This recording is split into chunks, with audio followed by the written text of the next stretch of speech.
ठीक है, तो अब जिसने आना है सोच समझ के मेरा भाई आना। इसको लेता हूँ क्योंकि मुझे इस पे लग रहा है ये वही है, तो इसको हम इधर से पहले ले लेते हैं ताकि मैं दोबारा क्लिप रेडी कर दूं। हाँ जी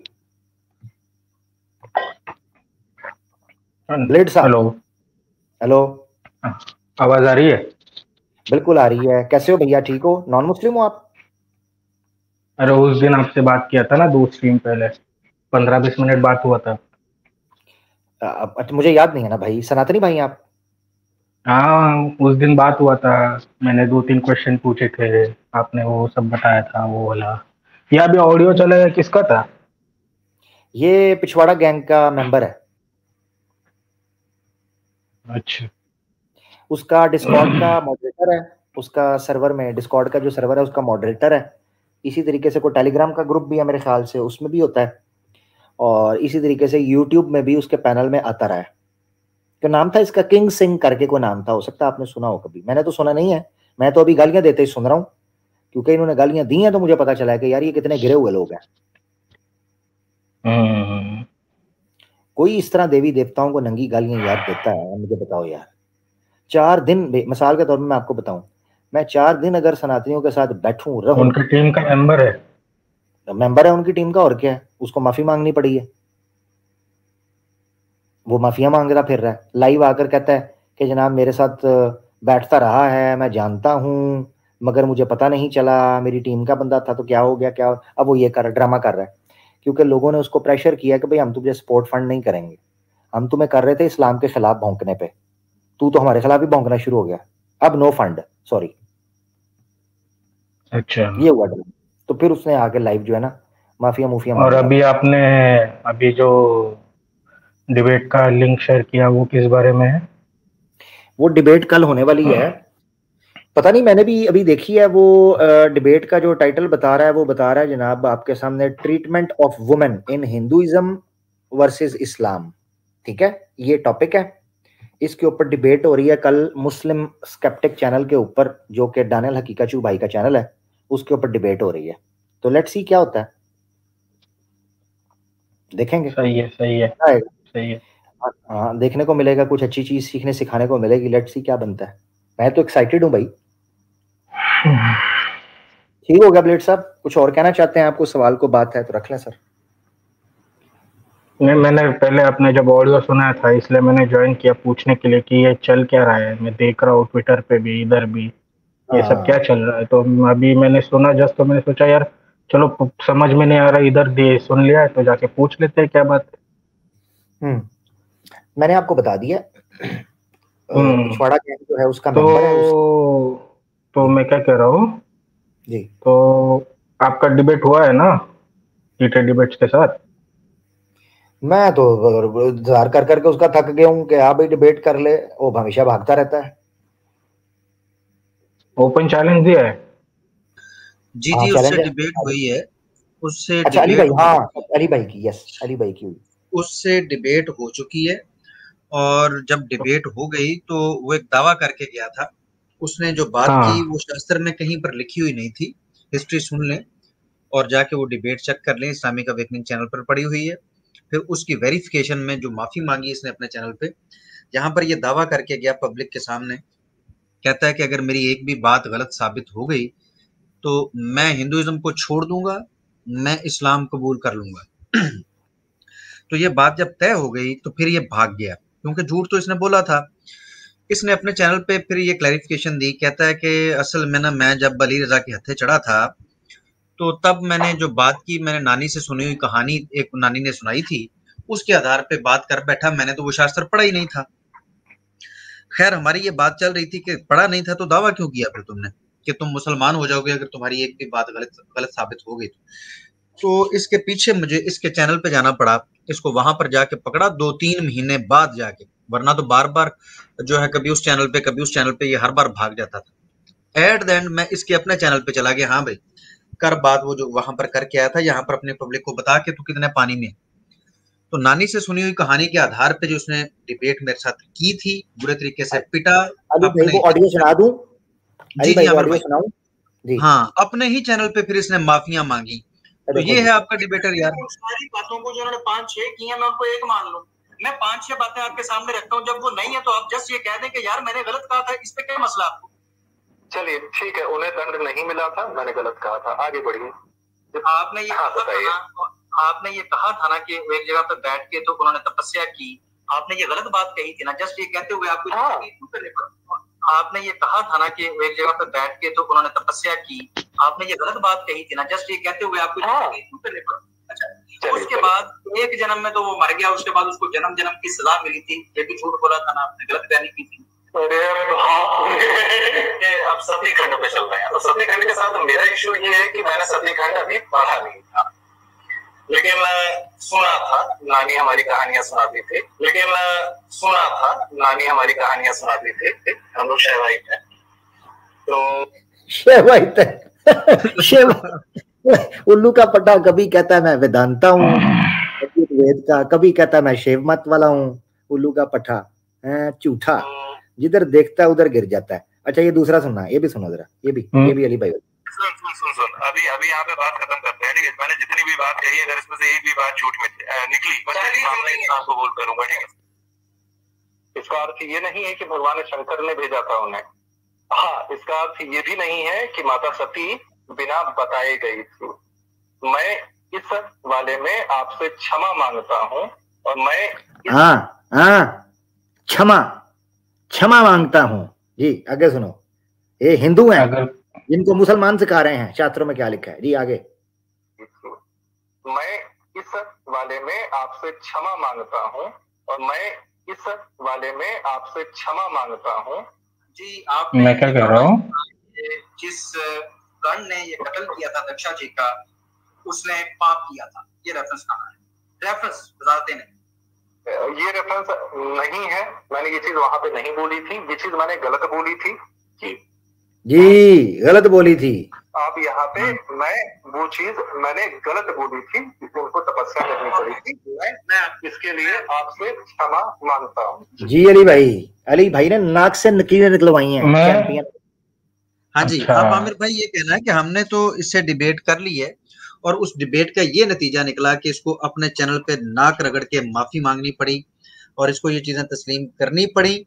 अब मुझे बताएं जनाब, आप जो आके हमें कहते हैं उससे बात करो, तो उससे आमिर भाई जाके बात करें, उसके पास चले जाओ, उसके पास है क्या? नानी से सुनी हुई कहानियां। आपको ये कहते हुए हमारे हिंदू भाइयों को शर्म होनी चाहिए। इस डिबेट के बाद ये 2 क्लिप्स आप इकट्ठे करके सुने तो देखो कितनी बार उसने माफी मांगी, और उसका दावा भी आपने इसमें सुन लिया कि अगर मेरी एक भी बात गलत साबित हुई तो मैं मुसलमान हो जाऊंगा। तो आपको तो जाके कहना चाहिए कि यार आपने जुबान दी थी, जान जाए तो जाए पर वचन ना जाए, तो वचन के मुताबिक उसको चाहिए कि इस्लाम कबूल कर ले। इस बुरी तरीके से उसको शिकस्त हुई है, आप आके हमें उसके डरावे देते हो। थोड़ा सा तो गौर करो यार। मैं क्या कह रहा हूँ, कल कितने बजे है वो? कल मुस्लिम स्केप्टिक के ऊपर 8:30 बजे इंडिया टाइम और 8 बजे पाकिस्तान टाइम जी, रात। अच्छा, सही है, ठीक है। और ये आपने जो ऑडियो, तो मतलब जो भी उन्होंने बोला है, तो अगर कोई चीज गलत बोल दी तो उसकी बात थोड़ी है। क्या हो गया जी आमिर भाई, क्या बोला आपने? हेलो, आवाज आ रही है मेरी? जी, क्या हो गया? बस गई आवाज, गई। अब जानी बनती थी जी, अब जानी ही बनती थी। अच्छा, पिछवाड़े से कह रहे हैं डिबेट, पिछवाड़े से क्या डिबेट क्या करें? वो कहता है जी मुझे पॉइंट्स पहले लिख के दे दो। वो सैम स्टैलन भाई उसे डिबेट करने के लिए गए, कहता है मुझे पहले से ही पॉइंट भेज दो जिस पर तुमने बात करनी है। क्यों बे छक्के, क्या दिक्कत है? तो पहले से पॉइंट दे दो, तो डिबेट ना कर। फिर ये नखरा काहे का, ये जी मैं डिबेट कर रहा हूं, डिबेट नाम ना रख इसका। बस ऐसे क्या मैंने तैयारी करनी है, इतराज दे दे, मैं कोशिश करूंगा कि मैं उनका जवाब दे दूं। ये बकना बद्दा, तू डिबेटर है, चंदा तू मांगता है डिबेटर वाला, और काम जो है तेरा वो थिएटर वाला है जी। चंदा डिबेटर वाला, काम थिएटर वाला। Very good. ये ऐसे ही है कि देसी कुत्ती और वलाती चीका है अली भाई, ये पिछवाड़ा तो ऐसा ही है। जी जी। दे, दे, दे, देसी कुत्ती ते वलाती चीका। एक देसी कुत्ती का पाँव जब ट्रक के नीचे आ जाए तो वो फिर वलाती चीका मारती है, हैं? ये वो चीखे मारता है। एक काम तो कुछ भी देसी करना। ड्रामेबाज फनकार। नाइटमेयर साहब हमारे साथ आए हैं जी। नाइटमेयर भाई सनातनी आप नॉन मुस्लिम है? अस्सलाम वालेकुम। हाँ, मैं मुस्लिम हूँ, अगर टाइम है तो मैं बाद में भी आ सकता हूँ। तो ऐसे कर, हाँ ऐसे कर लेते हैं, मुस्लिम्स के लिए हम स्पेशल रख लेंगे नाइटमेयर भाई, ठीक है? ठीक है सर, थैंक यू। हाँ हाँ, थैंक यू, बहुत शुक्रिया, बुरा मत मानिएगा। दोस्तों आज स्ट्रीम हो गई हमारी क्वेश्चन आंसर सेशन की। कुछ नॉन मुस्लिम आए थे पहले मगर वो चले गए, और उनका जाना इसलिए बनता था कि जब भी आप शानपत्ती करेंगे ऑडियो निकल आएगी, और अब मैंने करना है ऑडियो को एडिट। याद रखिएगा, ऑडियो को मैंने करके एडिट डाल देना है ओवरले के अंदर, और जैसे ही आप लोगों ने शानपत्ती की जनाब, शानपत्ती डेढ़ शानापत्ती की, ऐसे आया करेगी ऑडियो सामने। Stories, Krishna, Brahma, all these kind of stupidities. All of your so-called gods are beneath me, under me. I don't even piss on them because my piss is better than your gods. I don't even piss on them because my piss is better than your gods. Because my piss is better than your gods. That's who I am. ठीक है जी, ये आपके लिए हम सारा मामला कर देंगे। बहरहाल बहुत अच्छा लगा। मेरा इरादा था कि मैं इसको ओनली 3 घंटे की, 3 आवर्स की रखूँगा, मगर ये स्ट्रीम लंबी चली। क्यों? क्योंकि कुछ अच्छे लोग भी आए, बड़ी अच्छी बात हुई। ख़ासतौर पर एक सनातनी सिस्टर राज साइनी भाई, इसी नवीन कुमार जो आर्य समाज से थे, वो बड़ी अच्छी बात हुई। उनके साथ भी कोई दिक्कत नहीं, हो जाता ऊपर नीचे। उनके साथ भी अच्छी आर्य समाजी थे, अच्छी बात रही। जिन लोगों ने पीछे से नहीं सुना वो ज़रूर सुने। मैं चाहूँगा अली भाई कुछ कहना चाहें तो ज़रूर कहें आज के प्रोग्राम के हवाले से। और मैं फिर ऐसा कर लेता हूँ, एक कॉलर जिनको मैंने काफ़ी देर से वेट करवाया, गो के वो मुस्लिम थे, उनको सिर्फ मैं एंटरटेन कर लूँगा। एक को जिनको लेके मैंने उतारा था, नाइटमेयर भाई आप तो चूंकि बहुत लेट आए हैं, इंटरस्टेलर जो हैं वो काफ़ी देर से थे, और उनको मैंने रोक कर कहा था कि आप रुकें। तो जिनको मैंने रुकने का कहा था उनको मैं ले लूँगा, बाकी फिर आगे। अली भाई आप कुछ कहना चाहते हैं तो ज़रूर। माशाल्लाह जी, बहुत ज़बरदस्त आमिर भाई, जितना मैं देख सका। असल में बिजी था तो हाज़िरी लगवाना भी ज़रूरी थी, इसलिए मैं हाज़िर हुआ। और जब से मैंने गुफ्तगू सुनी है माशाल्लाह, बहुत बेहतरीन अंदाज से आपने जवाबात दिए, खुसूसन इस्लाम के हवाले से जो नवीन भाई ने गुफ्तगू की, और आपने जो जवाबात दिए, बेहतरीन जवाबात दिए। और उसके जवाब में जो आपने एक क्वेश्चन रखा वो भी बड़ा जानदार क्वेश्चन था। वो एक अलग बात है कि वो सबको समझ तो आ गई कि नवीन भाई जवाब क्यों नहीं दे रहे थे, क्योंकि उसको सिद्ध करना जो असल में एक्चुअल में इस्लाम पे रख के वो दावा कर रहे थे, अब अपने धर्म शास्त्रों के अनुसार वो उसको कभी सिद्ध नहीं कर सकते थे। तो उनकी वो बदयांती आपकी उस गुफ्तगू की वजह से माशाल्लाह वाज़े होकर सामने आई, और ये चीज़ समझ में आ गई कि ये जो लोग उठा के इस्लाम के खिलाफ सवालात फिर रहे हैं, इस्लाम के पास तो उसके जवाबात हैं, लेकिन जब ये इनके ऊपर उल्टे जाएं तो इनका हाल क्या होगा। उसके बाद माशाल्लाह इस्लाम के ऊपर जो आरोप लगाया, वो हमारे भाई तशरीफ लाए थे, एक और क्या नाम था उनका, खैर जो भी था, उसने कहा कि इस्लाम के अंदर जो है वो टेररिज्म, अमित शर्मा, हाँ शर्मा जी। तो माशाल्लाह उसका जो ट्रीटमेंट आपने किया वो भी बड़ा हिस्टोरिक रहा, बहुत ज़बरदस्त रहा।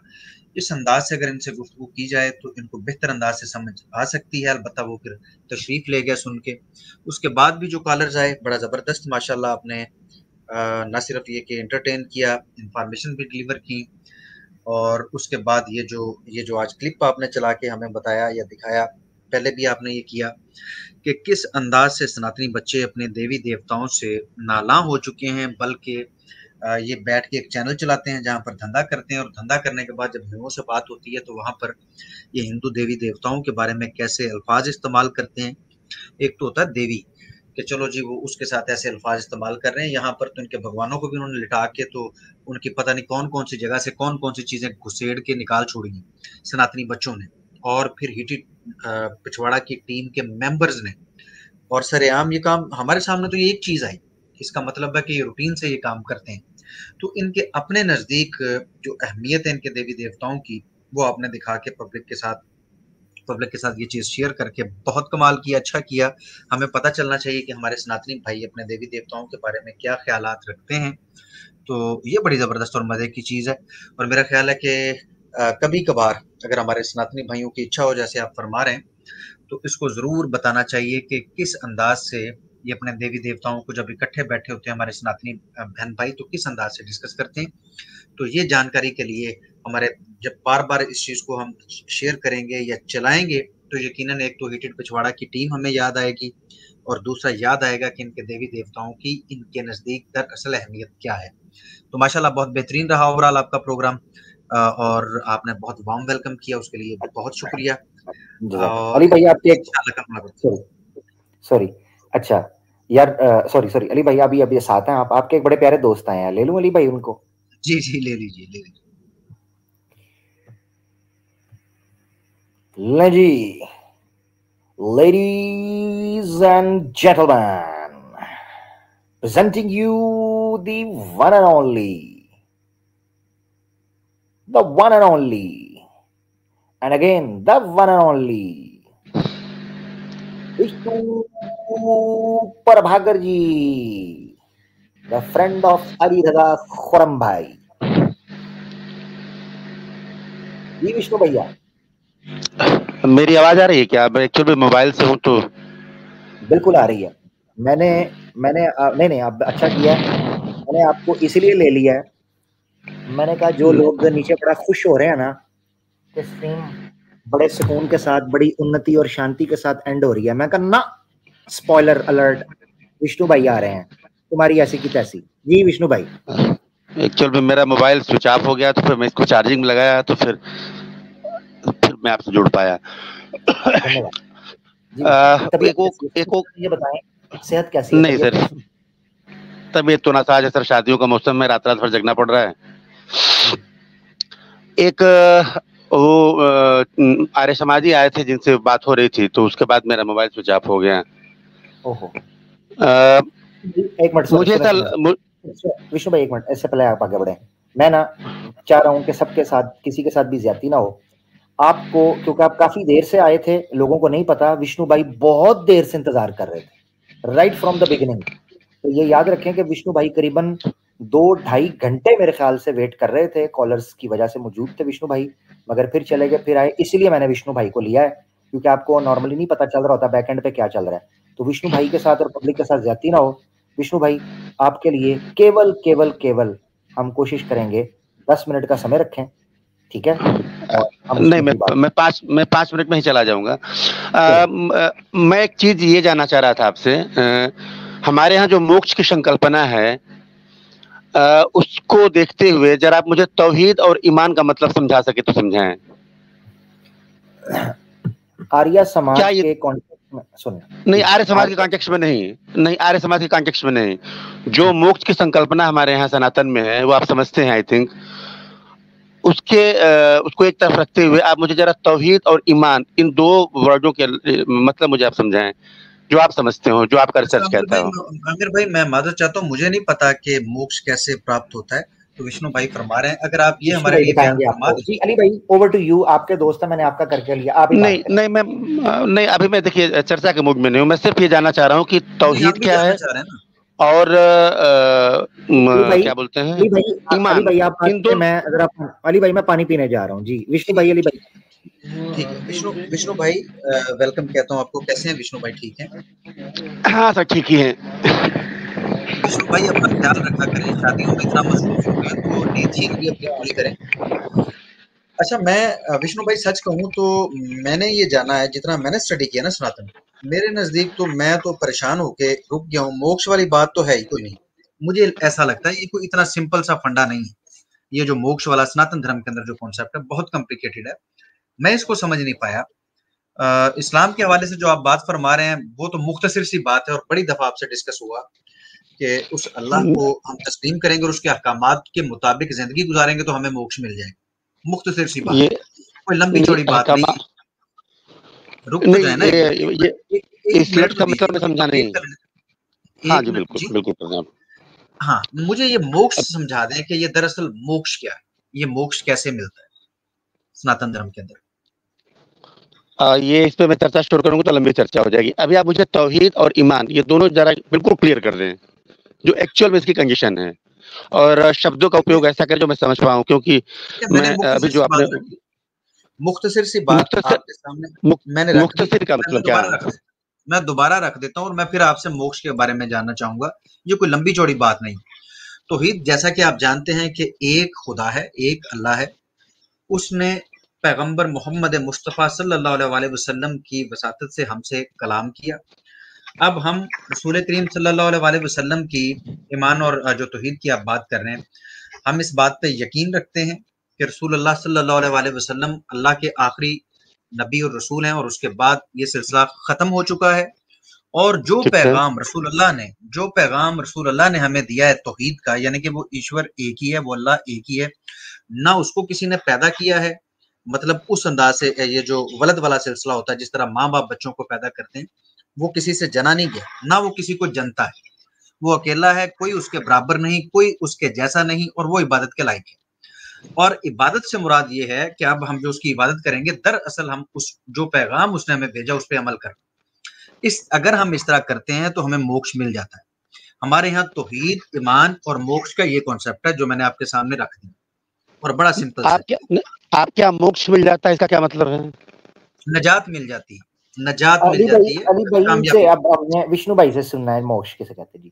जी बिल्कुल, मैं वो जानना चाह रहा हूँ। मैंने तो अपनी बात रख दी, ये इसलिए रखी कि आपने 3-4 दफा रिपीट किया, तो मैंने कहा चले मैं पहले आपको रख दूं, उसके बाद अभी भी मैं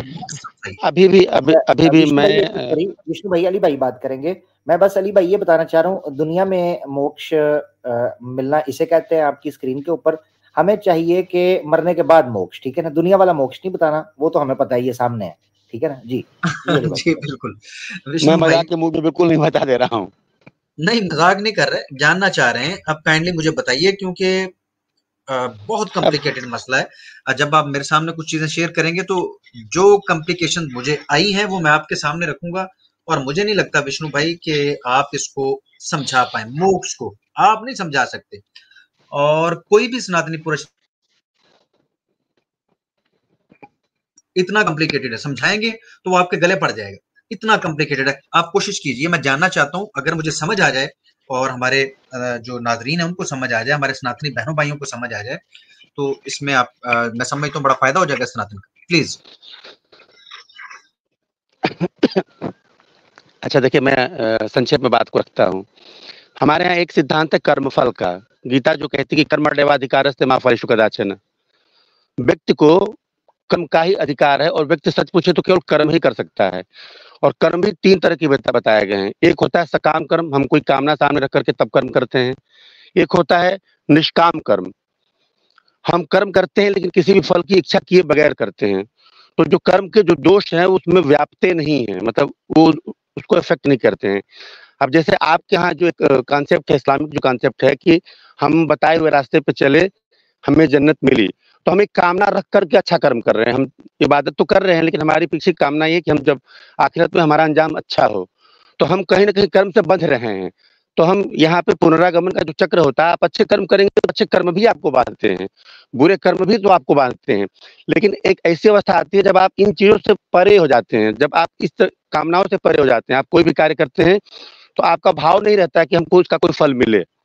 तो एक ऐसी उच्च अवस्था को जब साधक प्राप्त होता है, जब वहाँ इन चीजों से परे हो जाता है, इन सुखों को जिनको आप भोगते हैं इंद्रियों के माध्यम से, ये अतीन्द्रिय सुख कहलाते हैं। मतलब ऐसे सुख जैसे जीवा से, आंख से, नाक से, या जो भौतिक सुख आप कह रहे हैं, या जो सेक्सुअल डिजायर आदमी की है, या ये जो प्लेजर है, एक ऐसी अवस्था पहुंचती है साधक कि जब वो इन चीजों से बंधता नहीं है, या ये चीजें उसको परेशान नहीं कर सकती हैं। तो जैसे स्वर्गिक सुख की बात करते हैं कि हमें बहुत सारी हूरें मिलेंगी, चाहे हमारे यहाँ अप्सराओं का जो कॉन्सेप्ट आता है, तमाम तरह की चीज, ये इंद्रिय जनित भोग हैं। जब तक व्यक्ति इन चीजों में फंसा रहता है तब तक उसको मोक्ष नहीं प्राप्त होता है। मोक्ष की अवस्था ऐसी अवस्था है, व्यक्ति जहां से उद्भूत होता है उसी में समा जाता है। आप अगर ऋग्वेद में पढ़ेंगे तो वहां पे हिरण्यगर्भ की चर्चा आती है कि सृष्टि है कहाँ, सृष्टि उत्पन्न कहाँ से होती, परमात्मा के अंदर ही, परमात्मा खुद से ही सृष्टि को उत्पन्न करता है, और अंततः सृष्टि को खुद में ही समो लेता है, वो सृष्टि से बाहर नहीं है। तरफ चले गए विष्णु भाई, आप और तरफ चले गए। अब मोक्ष की जब अवस्था होती है तो व्यक्ति जो साधक होता है वो स्वयं, देखिए सुन तो ले, मैं एक लाइन कह दूं, जब व्यक्ति मोक्ष की अवस्था में प्राप्त होता है तो स्वयं वो ईश्वर, चूंकि ईश्वर तत्व है तो ईश्वर में ही विलीन हो जाता है, और इसीलिए कहा गया कि अहम ब्रह्मास्मि, मैं भी उस ब्रह्म का एक स्वरूप हूँ। तो जिस तरह से वो है उस तरह से वही अवस्था मेरी है, लेकिन मैं चूंकि भ्रम की अवस्था में हूँ या माया के बंधनों में बंधा हुआ हूँ, इसलिए मैं अपने पहचान नहीं पा रहा हूँ। टाइम कम रह गया। जी आपने जैसे बात की कि यहाँ पर आपने बात की कि ये काम वासना और इन चीजों से हमें परे रहना चाहिए, और जब हम ये तमाम चीजें करेंगे तो उसके बाद जाके हमें मोक्ष मिल सकता है, आपको आखिरत में कामयाबी मिल सकती है।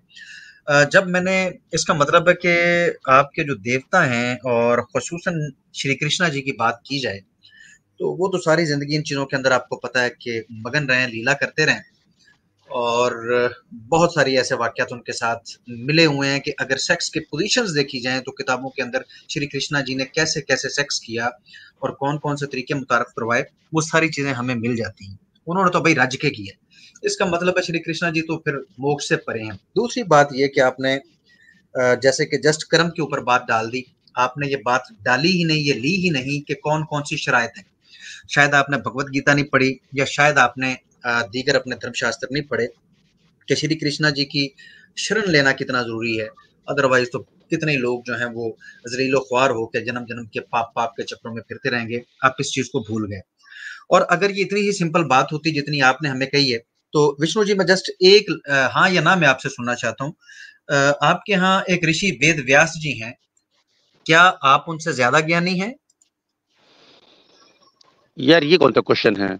जो सिंपल सा क्वेश्चन है कि वेद व्यास जी हैं, आप उनसे ज्यादा ज्ञानी हैं या कम ज्ञानी हैं? जस्ट इतनी सी बात है। ये मैं तो इस तुलना को ही निरर्थक समझता हूँ। वो अपनी जगह पे है, मैं अपनी जगह पे हूँ। क्या बात है, आपने भी वेद लिखे हैं? मैं कहना दोनों, देखिए मेरी बात समझिए, उपमेय और उपमान में एक जगह पर, वो अपनी जगह पर। देखिए विष्णु जी देखें, आप, मैं किस व्यक्ति की बात कर रहा हूँ आपको समझ नहीं आई कि आप कहाँ और कहाँ ऋषि वेद व्यास जी। आपने कितने पुराण लिख के दिए हैं, ये गीता, ये महाभारत, ये वेद जो इस वक्त आपके पास मौजूद है, आपको तो ये भी नहीं पता कि चोरी हो गए हुए थे। ये तो वेद व्यास जी की कृपा से आपको मिले हैं, वरना तो आपके पास वेद होते ही ना। तो उस व्यक्ति के साथ आप अपनी तुलना करके कह रहे हैं कि वो अपनी जगह पर, आप अपनी जगह। वही तो मैं कह रहा हूँ कि इन दोनों चीजों में तुलना हो ही नहीं सकती है। कम से कम तुलना दो उन वस्तुओं में तुलना की जाती है जिनमें कम से कम एक क्वालिटी तो हो। हाँ, ये हुई ना बात। तो कम एक चीज तो कॉमन फैक्टर हो। अगर आप मुझसे ये कहते, अगर आप मुझसे ये पूछते कि आका मोहम्मद मुस्तफा सल्लल्लाहु अलैहि वसल्लम की बात ऊपर या आपकी, तो मैं कहता मैं उनके कदमों की धूल के बराबर भी नहीं, मेरी औकात ही कोई नहीं। तुरंत ये जवाब होता, ये नहीं होता कि मैं अपनी जगह पर और वो अपनी जगह पर। तो आपको इतना पता होना चाहिए कि आपके धर्मशास्त्र जो आपके पास मौजूद हैं, वो मौजूद हैं ऋषि वेद व्यास जी की जगह पर, और आप कह रहे हैं कि भाई वो अपनी जगह पर, मैं अपनी जगह पर। मैंने क्या पूछा था? मैंने पूछा था आप बेहतर जानते हैं। विष्णु जी देखें, फिर मैं सवाल दोबारा कर लेता हूँ। सिंपल, विष्णु जी, वेद व्यास जी आपसे बेहतर जानते हैं, ज्ञान रखते हैं, या आप बेहतर जानते हैं? पहली चीज तो ये क्वेश्चन ही गलत है। अब जहां तक वेद व्यास की बात है, वेद व्यास के होने से पहले भी वेद मौजूद थे और सारे धर्म ग्रंथ मौजूद थे। नहीं, कहीं तो नहीं हुए थे ना। वेद व्यास का कर सकता हूं। विष्णु भाई देखें, मैं एक चीज यहाँ पर, टाइमर अलर्ट, लास्ट 1.5 मिनट। जी अली भाई, चर्चा गलत दिशा में जा रही है अमीर भाई। कि अगर मैंने ये दावा किया कि वेद गुम हो गए थे, तो मेरे पास उसका सबूत मौजूद है आपके धर्मशास्त्रों से, जिनको आप नकार नहीं सकेंगे। मेरे पास सबूत है, मैं दे सकता हूं, मुझे चैलेंज कर देते। ठीक है। दूसरी बात ये कि सिंपल सा क्वेश्चन है कि वेद व्यास जी से आप कह रहे हैं कि पहले भी धर्मशास्त्र मौजूद थे, वो पहले वाले धर्मशास्त्र हमें दिखा दें कहां पर है आपके पास। इस वक्त जो डिवीजन मौजूद है वो वेद व्यास जी की है, दिखाएं वेद कहां है। नहीं, वेद व्यास से पहले वेद नहीं थे। चलें ठीक है, आप वेद व्यास जी से ज्यादा बेहतर जानते हैं, आप वेद व्यास जी से ज्यादा बेहतर जानते हैं। आप ये साबित कर पाएंगे कि वेद व्यास से पहले वेद नहीं थे? मैं तो साबित कर सकता हूं कि इस वक्त जो आपके पास मौजूद है वो वेद व्यास जी वाले हैं, उससे पिछलों को आपके पास कभी सबूत नहीं हो सकता। इनको भी वेद व्यास जी का साबित करना बड़ा मुश्किल काम है, लेकिन चलें हम इस डिवीजन को मान रहे हैं। उसके पीछे आप नहीं दिखा सकते। बात हो रही है मोक्ष के विषय में, आप समझ नहीं रहे, या शायद समझ नहीं चाहता हूँ। आमिर भाई ये चर्चा को यार डीरेल कर गए। उन्होंने बड़ा जबरदस्त सवाल रखा और पब्लिक जनता सुन रही है विष्णु भाई। मेरा क्वेश्चन सिर्फ ये था, मेरा क्वेश्चन है दोस्तों जी।